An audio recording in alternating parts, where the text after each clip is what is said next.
Live from the Washington, D.C. area, it's the Inside Scoop. All the news that our viewers want to know. Now, here's the host. Good evening. Welcome to the Inside Scoop. I'm your host, Lindsey Davis-Stover. Thank you for joining us this evening. Tonight we're going to be talking about public education, and we're going to be talking about it from a perspective of Prince William County and also Fairfax County. And our first guest this evening is Dr. Lateef. Dr. Lateef is the chairman of the Prince William County School Board.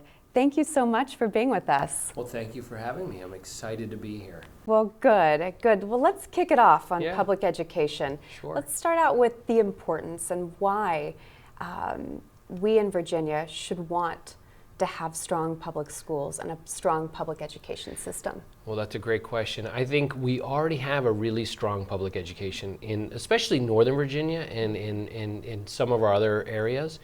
I'm a product of public education from kindergarten all the way through medical school. I believe in its promise.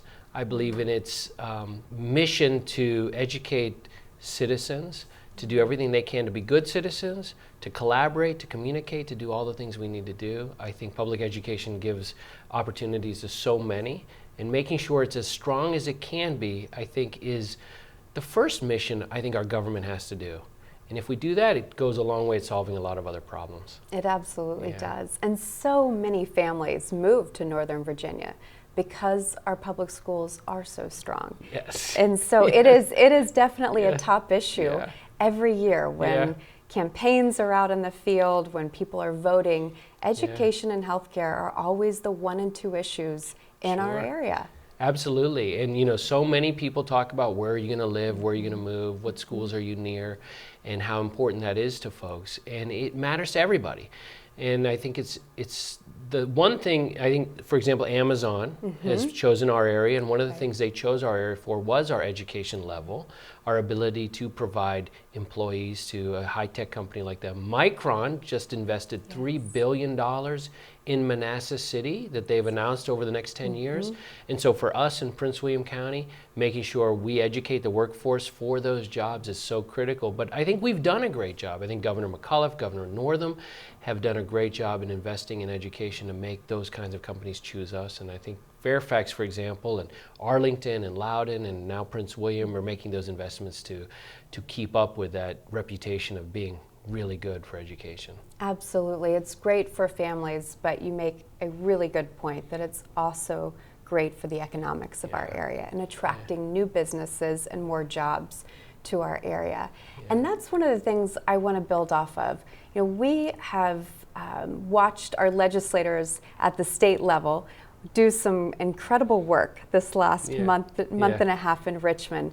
Can you talk a little bit about what good things are coming out of Richmond right now in terms of public education? Sure. So last year's budget was a record budget in public education. So we didn't think it would get much better than that. But this new General Assembly and the governor's commitment to public education, it's even better than it was last year. If you add last year and this year's investment in counselors, for example, we are working hard to reduce the counselor to student ratio so that it's much better for the students and they have access to counselors. That's a problem we hear no matter where you campaign, who you talk to, no matter how good your school district is reputationally, everyone feels like my kids need more counseling. I wish they had access to counselors. And so that's a real issue that the General Assembly's addressed last year and this year. Another example is the investment in pre-K education. There's a significant investment in improving early childhood education and allowing the school districts some monies and increasing the monies that were already available to us to add pre-K programs to our schools. Prince William County, about 15 years ago, when Superintendent Dr. Waltz took over, was still a half-day kindergarten program. And he pushed the school division to move to a full-day kindergarten. Our graduation rate went from 83% over the last 10 years, 12 years, to 93%. One could make the argument, and I think validly so, that investing in early childhood education, making half-day to full-day, got us significant improvements. And imagine if we can make pre-K available to those kids who aren't getting it, who are showing up behind. There was a study that the Northam administration put out that showed, I think 47% of our students in Prince William County are showing up at kindergarten not ready. So how can we make a difference with that? And the investment this General Assembly is doing, and the State Senate and Governor Northam on this, I think will make real differences. That's great. Yeah. And you're right. It makes such a difference in how a child, puts the right foot forward, right? Yes. Has the important foundation to continue to build on. And having those pre-K programs matters so much for kids, especially those that maybe aren't as prepared as others for kindergarten. And so what I'm excited about is they didn't just look at pre-K, they did the counseling thing. So we can say, well, we don't want to just invest all of that in that early age. There's a lot we can do at that to keep this effort going throughout middle school and high school. And so the counselor ratio improvements are through all levels, by the way, not just high school. It's middle school, elementary, and high. And this year with the governor's budget, we're able to hire 11 social workers, add 11 more social workers to our division, which is really exciting and sorely needed. That's great. I just recently met with a group of students, and they were from all over Northern Virginia and high school students. And what I was so struck by, because when we talked about what issues are most important to them, so many of them are social entrepreneurs. They're just doing incredible things. The number one issue they brought up over and over again was mental health. Yes. And it was I just remember being so struck by it. In my generation growing up, we didn't talk about mental health quite like that. I was so impressed, that they were forcing this conversation. But two, the concern they had, because we do have great schools, the pressure is high in this area, and mental health is an issue on students' minds right now. And we were talking a little bit earlier off camera about higher education. Since I was 18, which is a while ago, we haven't increased dramatically. We have not increased dramatically the spots for education at the higher education level compared to when we graduated high school to now. It's become so much more competitive because the spots aren't there. So you add that to the mix of the pressure of school, the information that they have to learn now is much more than it was when we were going through school. The competition to get into any program is getting tougher. So that's been a big deal. We created a student senate in Prince William County that we have a student representative on the board, but he's added a student senate where there's representatives from each high school that meet to discuss issues. Their number one issue this year, and Fairfax has already done it in Loudoun, is to start school later. For the high school students start after 8 o'clock. So in Prince William, we start still at 7:30. Fairfax, some of their schools are starting at 8:30, 8:45. California mandated all high schools to start after 8 o'clock. There's a lot of science and studies that show that the circadian rhythms, the effect on mental health, allowing the students more sleep, improves things, so much so that California mandated it. So Prince William, the students want us to change our schedule, and we are actively looking at that. Well, I love how involved you are, making sure the students are in the policy making that the school board does in Prince William County. That's such an important voice that sometimes, unfortunately, doesn't always get heard. Can you talk a little bit about how active your students are in Prince William County? Well, I think your point about them talking about mental health, the topic of each of our student board representatives, Ben Kim, for the last 3 board meetings has been mental health, has been a big part of their report. So when the student senate meets, this is one of their big topics to talk about.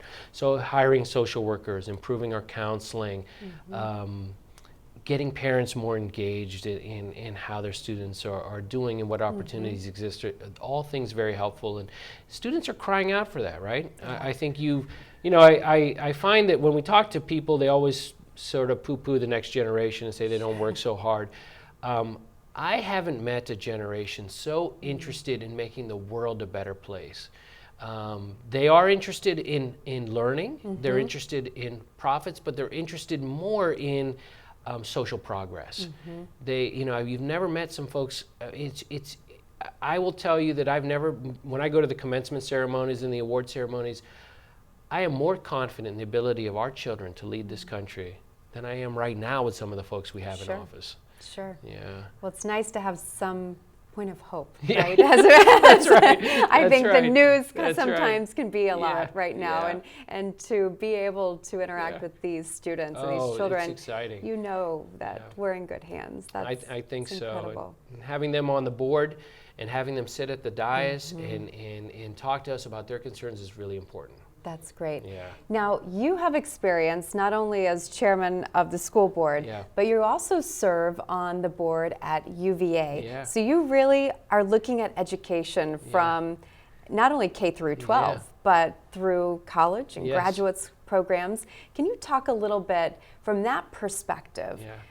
On a national level, where you would like to see us put more of a focus on education in that regard? So it's a great question. So when one of my first meetings at UVA, they brought in one of the admissions counselors, and he talked to us about, they had done a survey on incoming freshmen and asked them, what did you think was the most important thing you did in high school that got you to where you were? Not a single one of them said it was that test or that, SAT review course. Sure. All of them said it was that experience, that great teacher who inspired me, that great coach who inspired me, that group project I worked on that made me think about things in a different way, debate team, robotics team. It was always those experiences, right? So experiential learning. Right. And so if we're going to be honest and talk to those who have done well and find out what seems to work, project-based learning opportunities, experiential learning, internships, allowing the students to help sort of dictate their own education, I think are going to be the things that our national education leaders are speaking about and trying to figure out how do we do more of those things? How do we weave them into our current curriculum? How do we make those SATs and ACTs less important in a sense? Right. And how do we evaluate students in other ways? And so those are the struggles that I think every university is facing, and in every K through 12 program. How do we get our students? Because if we want them to be good citizens, good collaborators, good communicators, innovators and discoverers, if that's even a word. How do we do that? And I think that's the trick, right? And America has always led in that. We've never led on being number one in math, number one in science. If you look at those international test scores, we're always like 12 or 13 or 14. We've never aspired to be number one at those things. It's easy for countries that don't have a commitment to education where they're just basing it on a textbook. They study the textbook and take the test. That's true. Well, please stay with us. We're going to continue this important discussion on public education with Dr. Lateef and talk more about the priorities that the Prince William County School Board has for this upcoming year. We'll be right back.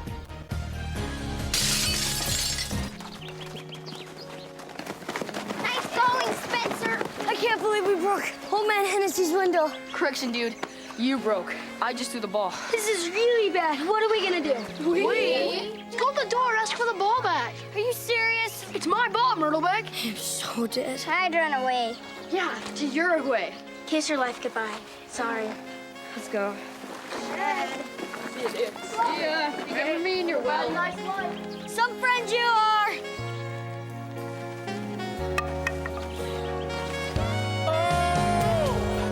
Keep smiling, keep shining. Hi. Tell him it was an accident, and we can fix the window. Come on. I'll come with you. Loyalty. Pass it on. You go first. A message from the Foundation for a Better Life. One day these rats were playing in the woods. Well, it's a matches and that's no good. Listen to smoke before you give it a try. Only you. Don't play with matches. Don't play with fire. Cause there's nothing very funny about ripped off life. Nothing very nice on a homeless mind. So if a gorgeous force is what you desire, don't play with matches. Don't play with fire. Only you can prevent wildfires. Fire.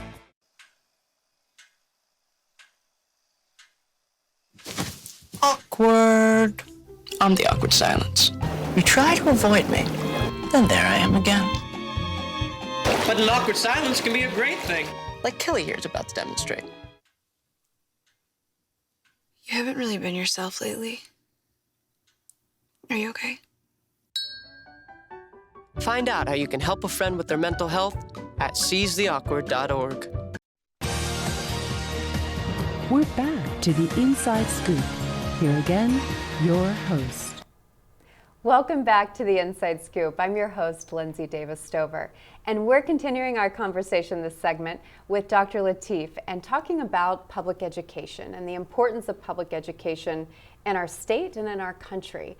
And as we were going into the last segment, we were really talking about, you brought up service learning, experience-based learning, and the importance of that versus these test scores. Sure. Can you talk a little bit more about that? Because I think that's so important. Yeah. Every parent and child are concerned about these tests, but yet, as you mentioned before, when students look back, that's not what they remember. That's exactly right? And so when they always say America's 14th or 12th or this or that in science and math, we've never been number one because we've never aspired to be number one. We've aspired to land on the moon. We've aspired to work together to solve complex problems. Those problems are difficult to test with on a test.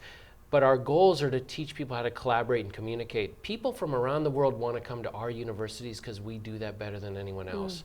And we shouldn't forget that that's who we are and what we do.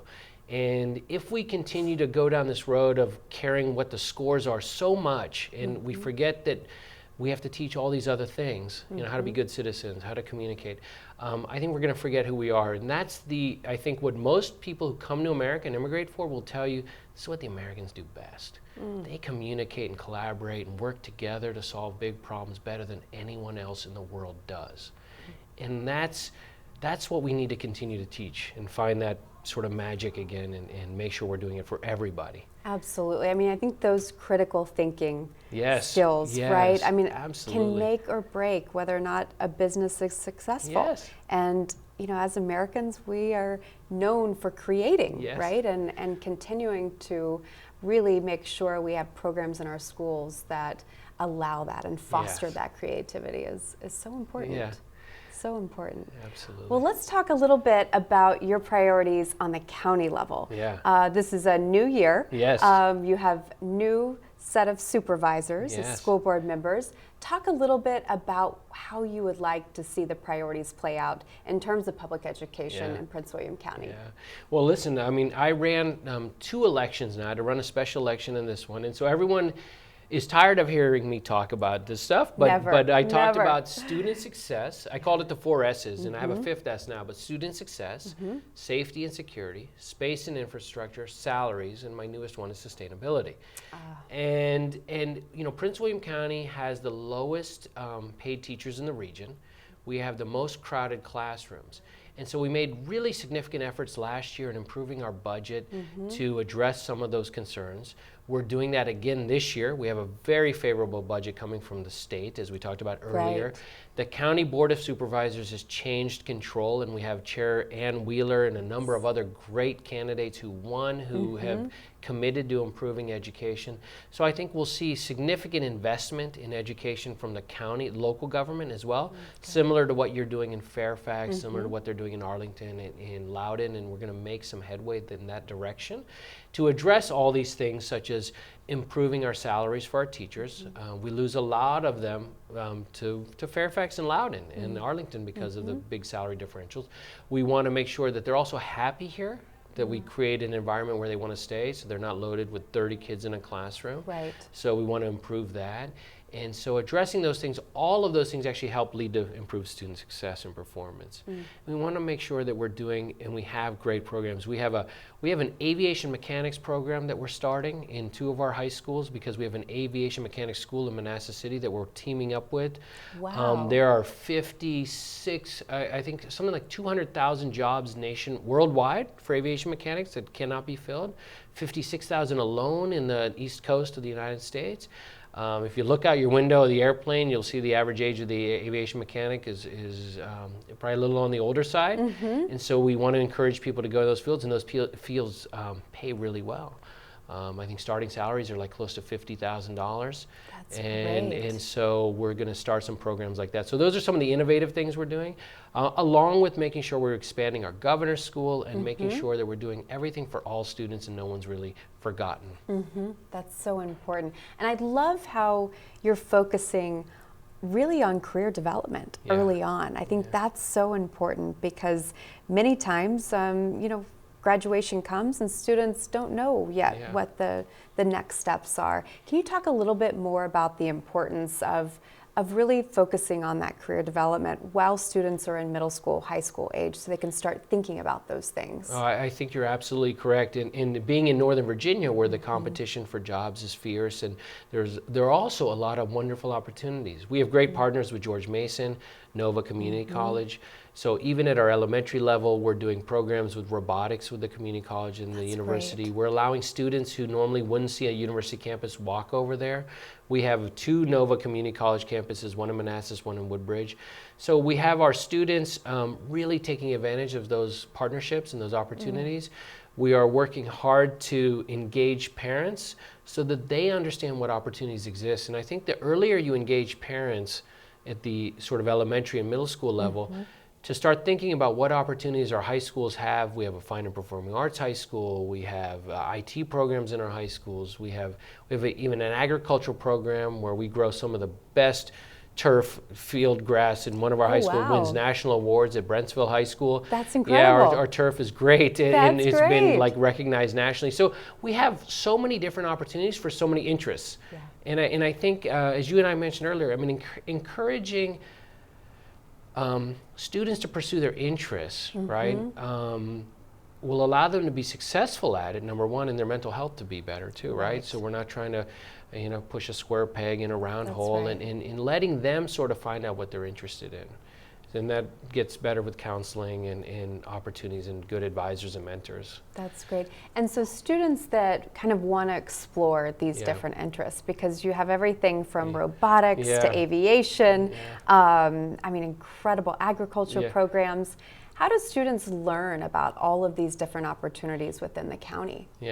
So I would say we can always do better at those things. And one of the things that I like to see is that we try to do better at those. And so, for example, if we have good high school programs, that specialty programs, we have a number of them. I think, you know, telling a 7th grader about what's available is fine and great, but what if we told them in 4th grade and 5th grade so their parents knew? So one example is we have this wonderful fine and performing arts program at Colgan High School.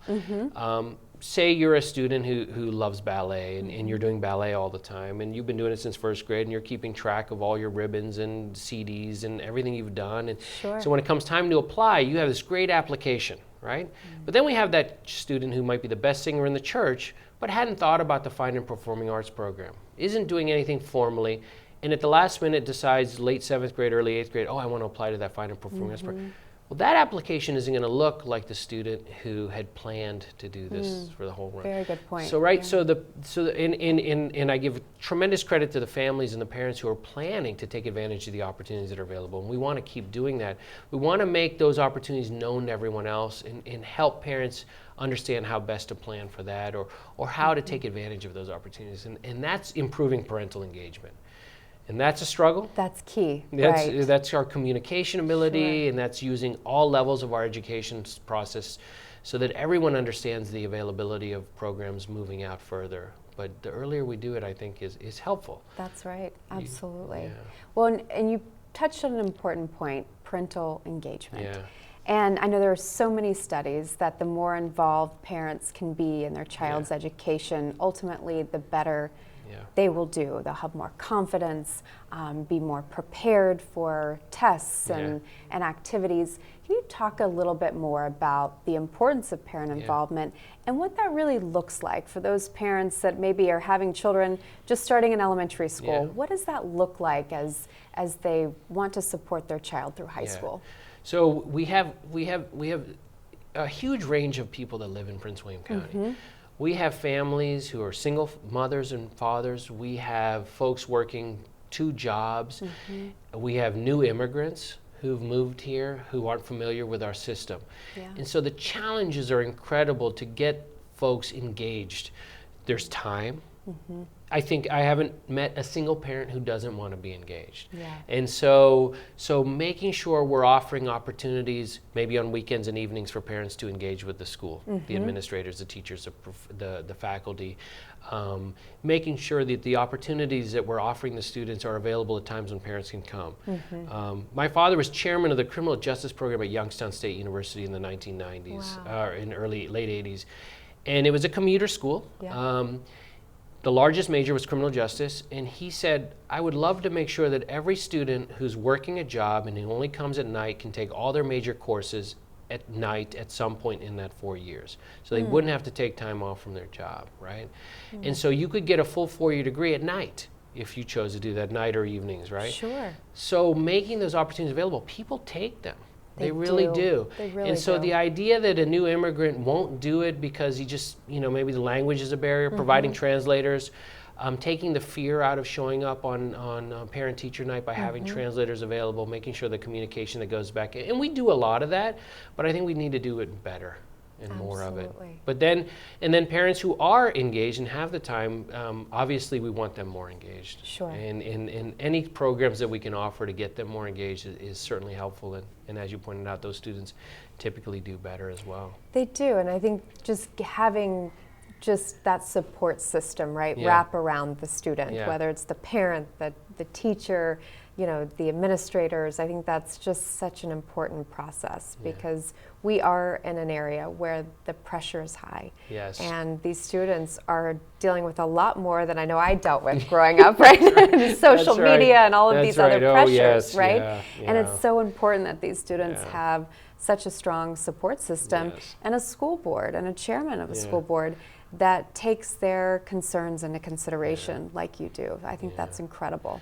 We're really trying. Really Well, trying. good. And so hopefully we'll get there. Hopefully we'll get there. Good. Yeah. Now, for our viewers that are watching in Prince William County Yeah. and throughout Virginia, how can someone contact you if they want to learn more about your priorities or maybe ask questions? Yeah. What's the best way for them to engage with you and also the school board as a whole? Sure. So the school division has a great website, and it has access to the school board emails, and Great. all of our stuff is on there. And you can go to the Prince William County School Board website, look up board members, and send us emails. Send them in mass, send them individually.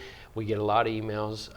Prince William County is exciting. It's the 35th largest school division in the country. That's Fairfax, I think, is 11th or 12th. Loudon is somewhere right behind us, maybe 40th.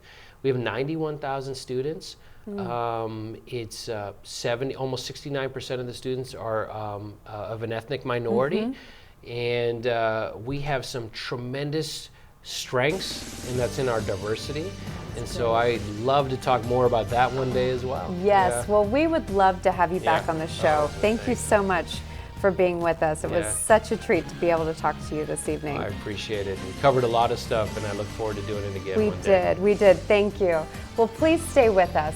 We'll be right back as we continue this conversation and focus more on Fairfax County. Please be with us. So, I just moved in with this family, and it's embarrassing. The little one, he likes to go outside and crawl around in the giant litter box. I don't know what he's doing. I mean, I was born and I knew how to use the litter box. Look at that! That's disgusting! Oh, poop already! You're making me nervous. Oh, okay, I can't look at this anymore. I really hope he grows out of this, for his sake. So how was work? It was 1,300 hours. My math class from 302 was in the trenches. Davy Roth had it the worst. Fractions were coming at him left and right. He just didn't get the damn things. 2 days ago, I tried to teach him what 1/4 of 1/2 was using different sizes of blocks. Yesterday, I tried again by dividing up pizza. Both missions failed. Oh, no. But today, I was ready. I created a combat math game where the only way to beat the enemy is to out-fraction them. Davy conquered every last denominator. My game was so successful, the principal is deploying it to math squadrons all over the school. Anywho, how was your day? Oh, today my boss treated the office to salad wraps. Salad wraps. No. 150 over 90.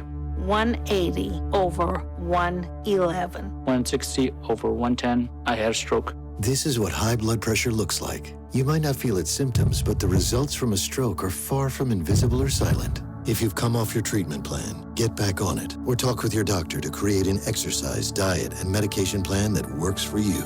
Go to loweryourhbp.org. If I would have followed a treatment plan, I would not be in this situation. We're back to the Inside Scoop. Here again, your host. Welcome back to the Inside Scoop. I'm your host, Lindsey Davis-Stover, and I'm so excited to have with me for this segment Tina Williams.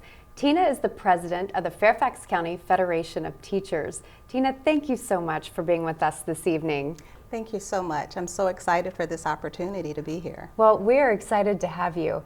Tell us a little bit about why you are so passionate about public education. You have been an incredible advocate for teachers and for public education in general. Tell us a little bit about where that comes from. Yes. Well, I'm a career switcher.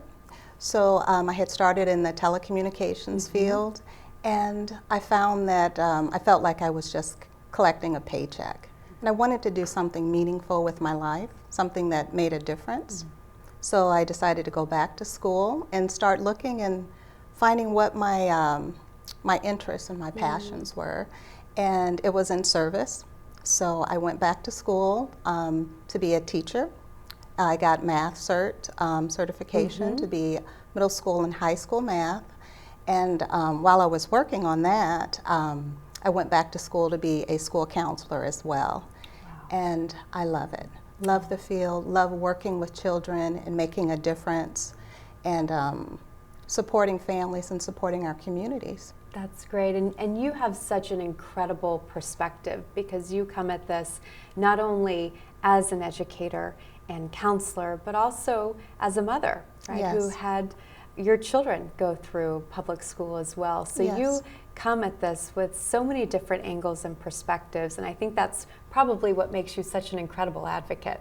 Well, thank you. I appreciate that. I have two daughters, two adult daughters, and wanting to see them nurtured and supported. And that is how I go into the field as well. And currently I am on leave as the president of Fairfax County Federation of Teachers, but when I was in the school and in the classroom, that is how I approached my children, is that while they were in the school, they were our children, and it was our responsibility to, as a team, support them and encourage them and be there for them and make them feel like that we were family. Yes. And that we truly, truly love these children. Well, as a mother of two daughters in Fairfax County Public Schools, it's just incredible to hear. And thank you so much for your service in that regard, because it is so important that we have good people in our classrooms and in our schools. Yes, and the teaching field is one where people come because they care about the work and they want to work with our children. They want to make a difference. I've met so many wonderful friends over the years, and the same messaging, want to make a difference with our children and want to be a support for them and their families. That's great.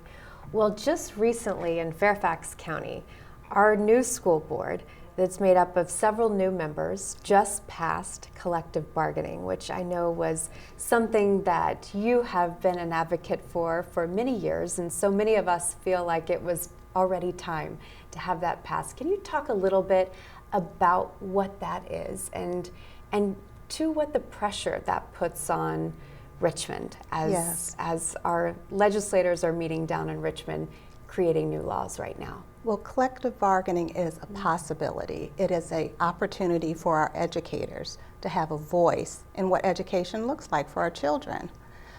This board is comprised of 12 individuals.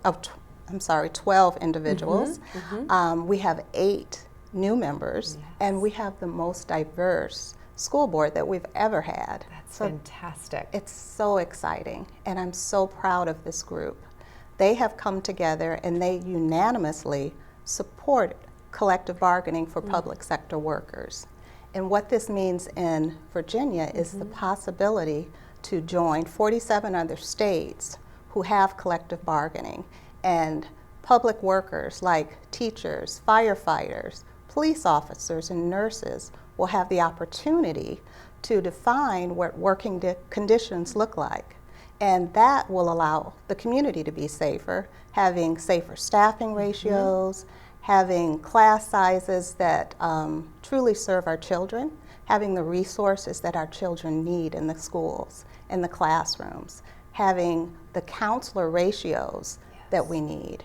And I can tell you that from the time that I have been a school counselor, which is since 2001, I've worked in elementary school since 2005. The school ratios were 400 to 500 for every counselor. Wow, And 400 to 500 students for every one counselor. Yes, yes. So, and with the increasing challenges that our students face and some of the issues that our children are faced with, they need more support. Absolutely. Now, the American School Counseling Association recommends that the ratio is one counselor for every 250 students. And previously, we were operating at one counselor for 400 to 500 students. Correct. And wow. we still are. Sure. So we are asking for that. We are going down and advocating for our children and for our schools, and asking that our General Assembly uphold what the Virginia Board of Education has already recommended, which is one counselor for 250 students. Unfortunately, it does not look like we're going to get that, but we're going to get closer. Okay. So I would love to see us make those steps and make that investment in our children, because they truly need it. Oh, absolutely, and they deserve it. Yes, they absolutely do. Deserve it. You said something when we were talking previously about collective bargaining that I want to come back to, because it was so stark. Virginia is only one of 3 states. Did I hear you say that right? One of 3 states that doesn't participate or allow public employees to participate in collective bargaining. That's correct. So it's Virginia, North Carolina, and South Carolina. So this is monumental for us. This really is. This is great. This will be a game changer in how we can advocate and support for our educators. And for our educators to have a seat at the table, the employees who work closest and give direct services to our students, they know what our children need.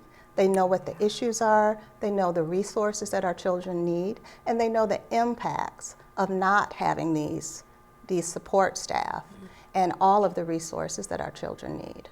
Well, that is so incredible. I mean, it just gives me chills to think about. I mean, what a strong message that sends. I mean, not only to parents and students, but to our legislators in Richmond. I mean, this is such a huge step. So congratulations on this, because I know, yes, it was the right school board members at the right time, but you all have put so much work and effort and advocacy into this. So thank you and congratulations. Thank you. Thank you.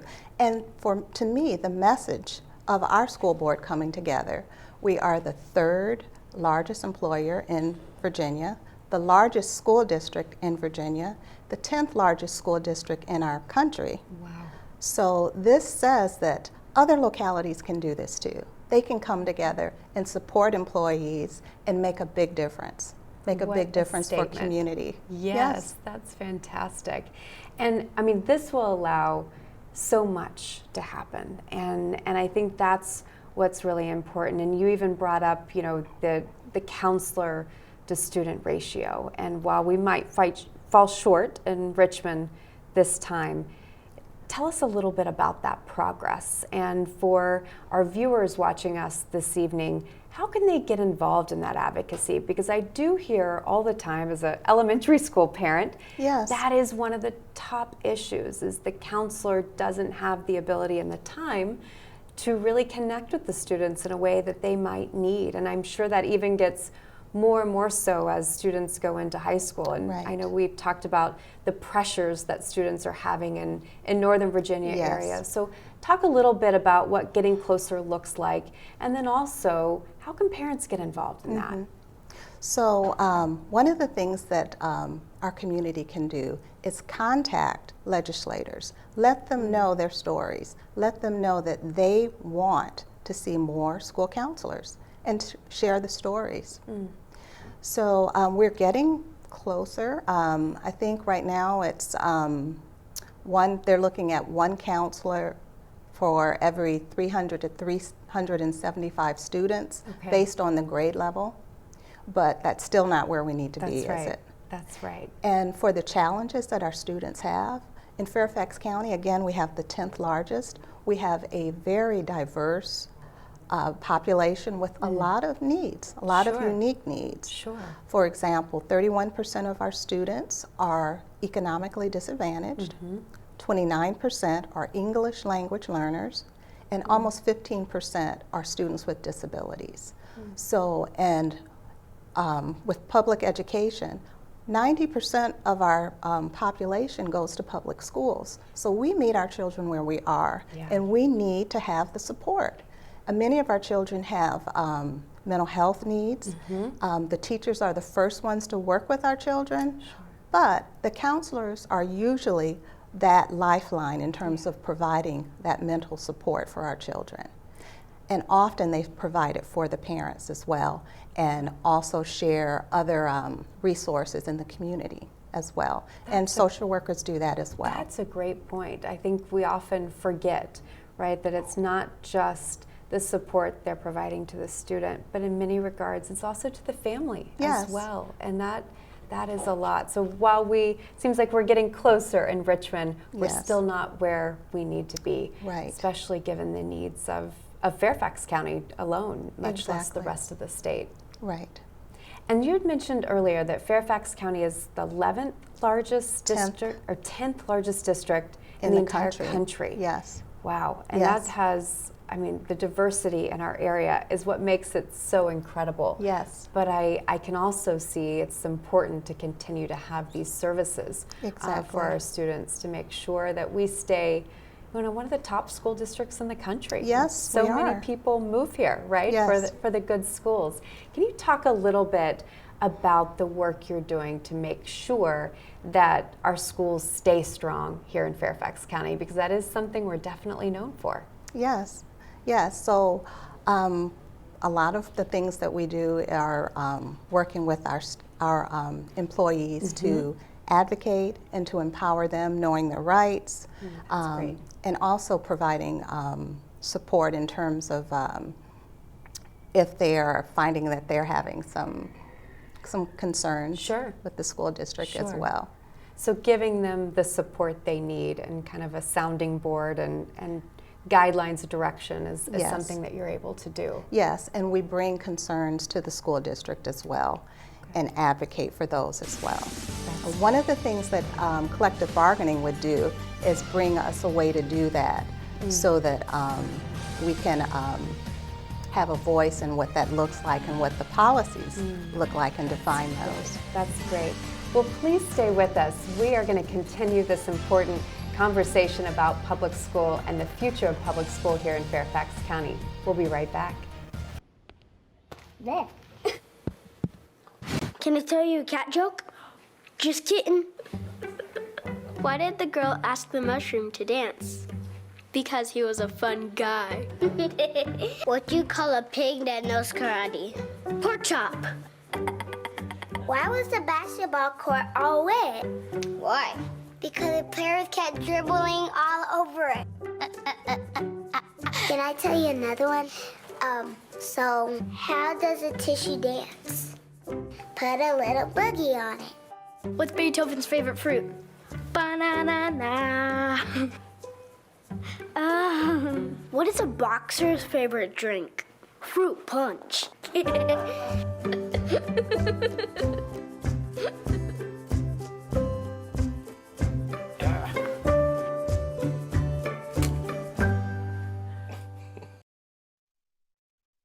Mom, I got it. What are you doing in there? I got stuck. Are you a dog? I wouldn't do that. Have you seen the pliers? Where'd you find those? It's not your birthday. Sorry. Bye, Grandpa. Bye, Grandpa. Take care of yourself. doing? What are you looking for?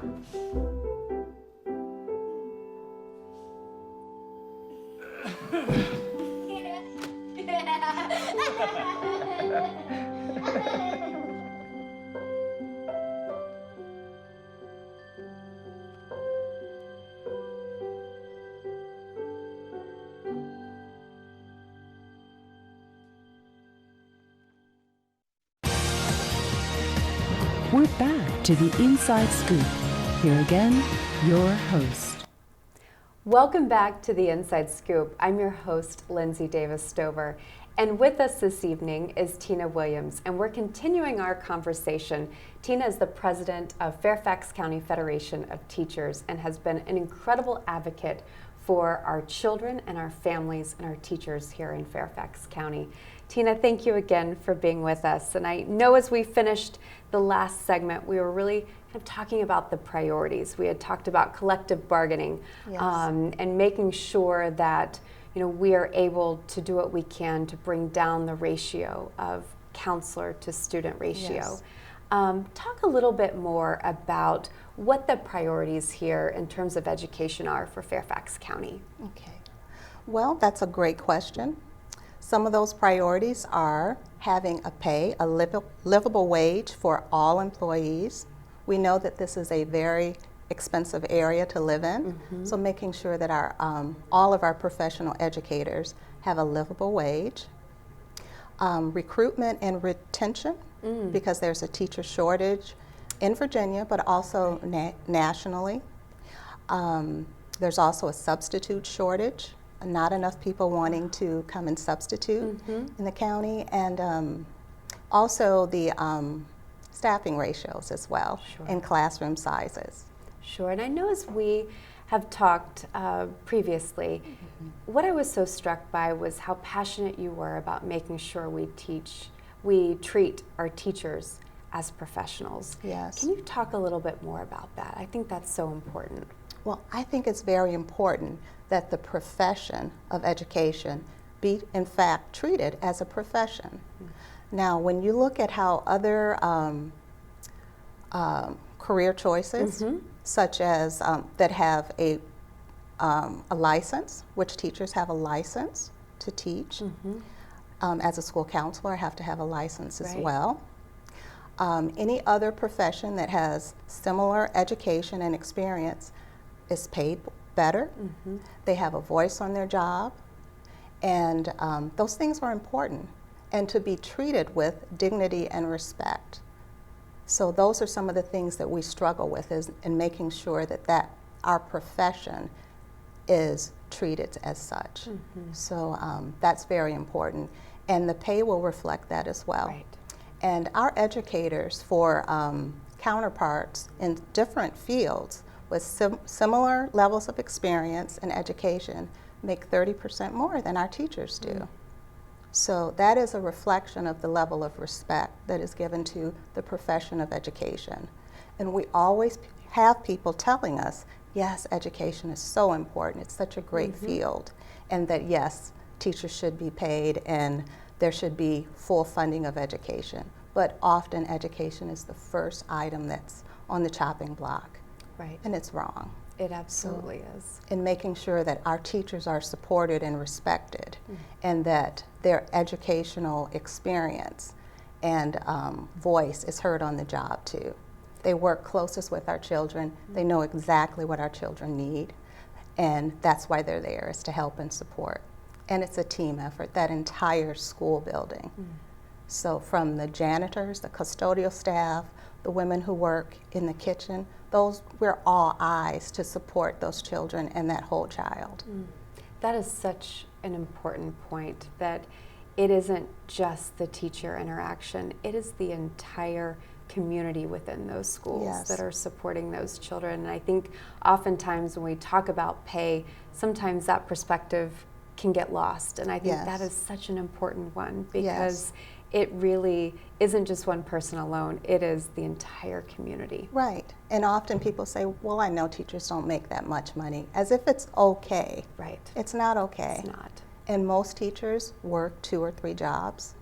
As a career switcher, I knew I would be working an additional job, and I've worked an additional job most of the time that I've taught. And it's not okay, it's not acceptable.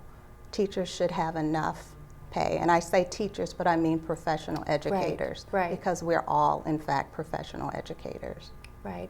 Well, teacher pay is something I've always been very passionate about. My mother was a public school teacher, educator, and worked harder than anyone I've ever known. And was the type of teacher that went to sporting events of her students and still does on the weekends, right? But she always had several jobs. Yes. She couldn't just teach. And I think that is that's something we have to change in our country, because we need to ensure, you're right, that we treat our teachers as professionals, because it's so important. Yes. And one of the things people don't understand, or they're not aware of, is that if a teacher's not working, they are not being paid. So summertime, when teachers are off, they do not get paid. Holidays, they don't. There's a contract where it's for 180 days or 190 days, and they're paid for those days. That's roughly half a year. That's a really good point, because many times you'll see, as you said earlier, when people shrug off, well, teachers don't get paid very much. You'll also hear people say, well, they have 3 months off at the summer. That is a very important point to be made, because I don't know that people take that into consideration like they should. And we just did a survey. One of my members did a survey of over 600 educators in the county, and we found that 10 to 12%, 10 to 12 hours a week is how many hours outside of the classroom teachers are spending on work, because they don't have the planning time to do the work that they need to do to come prepared to teach the lessons that our kids need. So our teachers are completely invested in supporting our children. We need to be completely invested in them and supporting our children. We need to invest in our children's futures. And not only the 10 to 12 hours outside, but so many of teachers are buying supplies for their classrooms and things to enhance the child's learning during the school day. And so that needs to be recognized. Absolutely. Exactly. Teachers should not have to buy the supplies that's used in their classroom. That's right. That's right. Well, as we have a new school board, as we talked about before, we're definitely making progress on things in Richmond, and hopefully one day we'll make that same process nationally as well. Talk a little bit about what you would like to see the priorities in Fairfax County be. How can we create or continue to maintain the strongest public school system really in the country? Yes, I think a big part of it is listening to their employees, listening to their teachers. Our teachers are telling us the working conditions are challenging. Our teachers are telling us that their workloads are challenging. So our teachers are telling us that behaviors are increasing. The stress levels are increasing. So what can be done to help those areas? And we have to remember that the working conditions are our students' learning conditions, and we want the very best for our children. So we have to work collectively on this. And that, to me, is why collective bargaining is so important. It brings that teacher voice and perspective. And that's what's been missing. It really is. And you said it so eloquently before, that teachers are the ones that know our students the best, our children the best, and know what they need, right? And the fact that their voice hasn't been heard like it should is just tragic. And our teachers are the ones who partner. They would partner with our entire school staff. So it's truly a team, and as well as the parents, to support the success of our children. That's great. And you brought up the parent involvement, and I want to talk a little bit about that. It's so important, and we talked in the last segment as well about, there is a direct connection of how well a student will do based on how involved their parental structure or caretaking structure is in their education. Can you talk about that a little bit and how parents can get involved? Well, there's a lot of different ways, and as you were saying, that is key to student success. making sure that they have a finger on the pulse of what's going on, what their child's day looks like. And truly, it's a partnership. So having those relationships and partnerships with the school, with the principal, the office staff, but of course the teachers, the ones who are working with our children day to day. So being able and being comfortable with contacting those teachers, building that relationship though, so that if there is something going on or concern, or if there's something that the teacher needs to monitor, that there's that communication and that partnership where the teachers know so they can support that child with those areas, or even the counselor. The counselor can be a strong part of that partnership.